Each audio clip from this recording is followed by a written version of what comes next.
நான் செய்த செயலை வைத்து பார்த்தால் கர்த்தர் கைவிட்டிருக்க வேண்டும். ஆனால் கர்த்தர் சொல்லுகிறார், என் பரிதாபங்கள் பொங்குது. அப்படி பொங்குறதுனால கையை விடலான்னு அவர் நீதியின்படி கையை விட்டுருக்கணும். கையை விடலாம் அப்படின்னா பிளான் பண்ணி கையை எடுக்கலாம் பார்க்கிறார், கை விட மாட்டேங்கிறார்.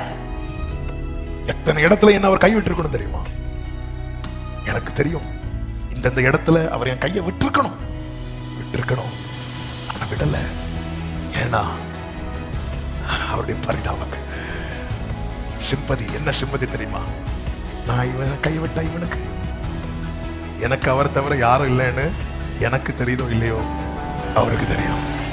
அந்த காணாமல் போன ஆட்டை அந்த மேய்ப்பன் தேடி போக காரணம் என்ன தெரியுமா? அந்த ஆடு ஏதோ நினைச்சு போயிட்டு, ஆனா அது என் கீழே இல்லைன்னா அது சீக்கிரம் செத்துருவேன். சரி, அது போய் வாழ்ந்துட்டுன்னா ஓகே, வாழ தெரியாது. சரி, நான் கையை எடுத்துறேன்பா, உன் இஷ்டப்படி வாழ. இல்ல, வாழ்ந்துட மாட்டோம் நம்ம. அதான் அவருடைய சிம்பதி. அதனாலதான் எங்கெங்கல போறோமோ அங்கெல்லாம் அணைக்கட்டி முள்ளுகளை வைத்து மதிலை எழுப்பி நம்மை திரும்பிய இங்க கொண்டு வந்து வைத்திருக்கிறது நம்ம மேல அவருக்குண்டான சிம்பதி.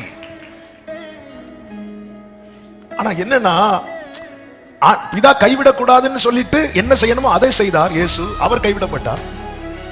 நம்ம செய்த செயல் எல்லாமே கைவிடுவதற்கான செயல். ஆனா நம்மளை கைவிடல. இந்த அன்பை எனக்கு சொல்ல தெரியல. நீ ஏன் ஆண்டவரை இவ்வளவு இறுக பிடிச்சிருக்கிற? ஆண்டவர் சர்வ வல்லவர், அவர் மட்டும்தான் சர்வ வல்லவர்.